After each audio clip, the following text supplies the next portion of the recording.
বোলপুর মানেই রাঙামাটির দেশ। আমরা সেদিন বোলপুরে গিয়েছিলাম ঘুরতে, তোমাদের তো একটা ভিডিওতে বলেইছি।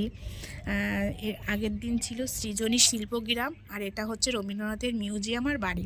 রবীন্দ্রনাথের মিউজিয়ামে রবীন্দ্রনাথের নোবেল পুরস্কার, রবীন্দ্রনাথের শৈশব, যে সমস্ত কবিতা লিখত সেই সমস্ত, রবীন্দ্রনাথ যত জিনিসপত্র ব্যবহার করত সমস্ত কিছু, সব কিছুই আছে মিউজিয়ামে।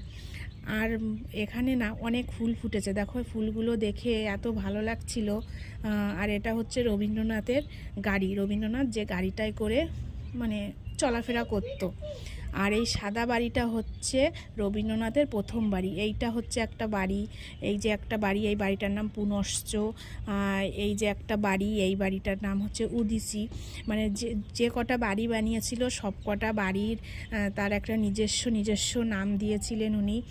আর